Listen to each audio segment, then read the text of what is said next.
Bonjour à tous, bienvenue sur la chaîne YouTube de Mandarin TV. Si vous êtes nouveau et que vous vous intéressez à la chaîne, alors abonnez-vous tout de suite à la chaîne YouTube Mandarin TV. Pour cela, rien de plus simple. Il vous suffit de cliquer sur le bouton s'abonner en bas de la vidéo à droite pour ne rien rater des actualités, reportages et documentaires.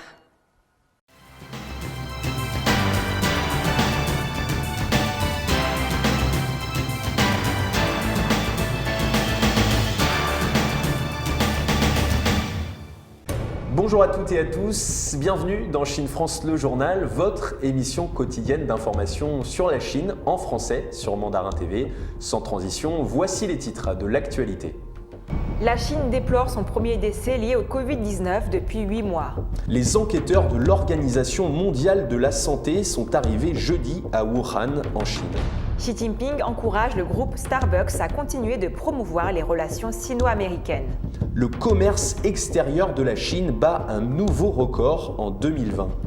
Des archéologues retrouvent la tombe d'un empereur disparu depuis 1800 ans dans la ville de Luoyang. La Chine a fait état jeudi de son premier décès dû au Covid-19 depuis le mois de mai, 8 mois durant lesquels le pays avait réussi à maintenir la pandémie, mais depuis quelques jours, le virus fait son retour en Chine continentale. Ce décès est intervenu dans le Hebei, une immense province qui entoure Pékin. Les précisions dans ce reportage. 8 mois que la Chine n'avait pas fait état d'un décès lié au Covid-19. C'est choquant, ça fait si longtemps que j'avais pas vu les mots morts du virus en Chine, s'est inquiété un internaute sur Twitter, alors que la nouvelle a vivement fait réagir sur les réseaux sociaux. En effet, jeudi, les autorités sanitaires du pays ont déploré la mort d'une personne des suites du coronavirus, sans donner plus de précisions sur les circonstances du décès. Nous savons en revanche que cette mort est intervenue dans le Hebei, l'immense province qui entoure Pékin. Ce nouveau décès enregistré en Chine survient après l'apparition ces derniers jours de plusieurs foyers de contamination, entraînant une réponse ferme des autorités. La ville de Siuxiua, qui compte plus de 5 millions d'habitants, a par exemple été placée en quarantaine lundi. Les habitants doivent rester chez eux et les transports publics ont été suspendus. Même son de cloche à Shijiazhuang, les aéroports, les gares, mais même les autoroutes ont été fermées, ainsi que les écoles. Les autorités ont lancé mercredi dans la ville la construction d'une structure permettant d'isoler 3000 personnes, selon les médias d'État. Ce jeudi, le pays a rapporté le pire bilan quotidien en termes de contamination depuis le mois de mars, 138 nouveaux cas de Covid-19 confirmés et 78 nouveaux cas asymptomatiques. Sur les 138 cas, 124 étaient des transmissions locales, dont 81 dans le Hebei, où le virus a réapparu le 2 janvier dernier. Avec un bilan officiel de 4635 morts depuis l'apparition du virus à Wuhan, le dernier décès dû à la maladie remontait au mois de mai. Et c'est justement dans ce contexte qu'une équipe de l'Organisation mondiale de la santé est arrivée jeudi à Wuhan, ville dans laquelle le virus a pour la première fois été signalé fin 2019. Composée de 10 scientifiques de différentes nationalités, l'équipe sera chargée de remonter aux origines de la maladie. Ils sont enfin arrivés. Les experts de l'Organisation mondiale de la santé chargés d'enquêter sur l'origine du coronavirus ont atterri jeudi à Wuhan, première ville du monde à avoir été placée en quarantaine le 23 janvier 2020. Attendue en Chine la semaine dernière, l'équipe d'experts de l'OMS avait tenté d'entrer sur le territoire chinois la semaine passée, mais n'avait pas réussi à obtenir toutes les autorisations. Lundi matin, le ministère chinois de la Santé avait donné son feu vert pour le déroulement de l'enquête. Les scientifiques viennent du Japon, du Danemark, du Vietnam ou encore d'Allemagne et sont spécialisés en épidémiologie, zoologie, santé publique ou encore en virologie. Le principal objectif est surtout de comprendre comment le virus a pu passer de l'animal à l'humain afin d'éviter une pandémie similaire. Soucieuse de garder de bonnes relations avec Pékin, l'OMS s'est engagée à ne pas désigner une cible.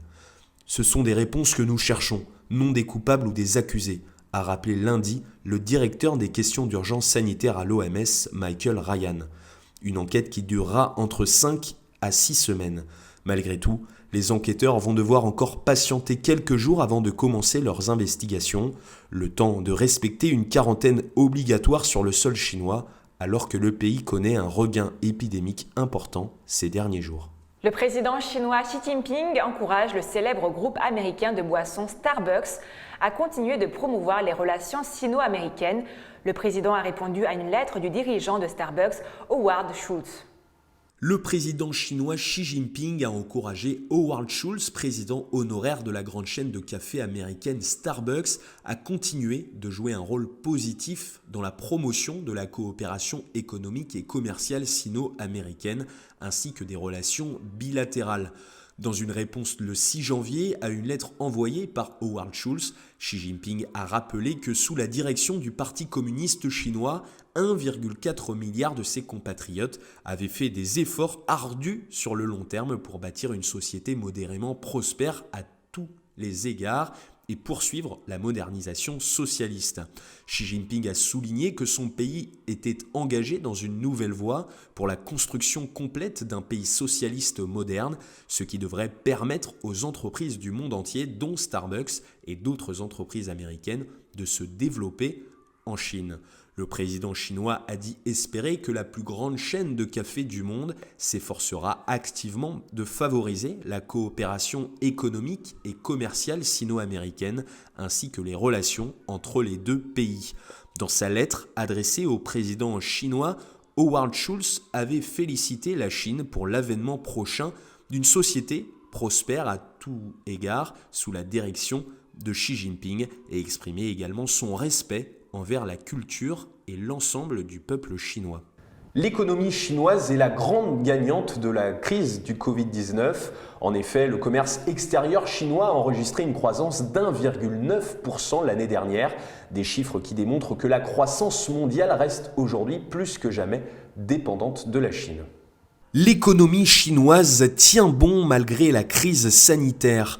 Selon les statistiques communiquées par les douanes chinoises, le commerce extérieur chinois a enregistré une croissance d'1,9% en 2020, soit 32,160 milliards de yuan, battant ainsi un nouveau record.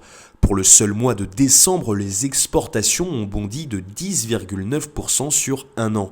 La Chine est même le seul grand pays au monde à enregistrer une croissance positive du commerce des produits de base en 2020, a affirmé Li Qinwen, le porte-parole de l'administration générale des douanes chinoises, lors d'une conférence de presse ce jeudi 14 janvier.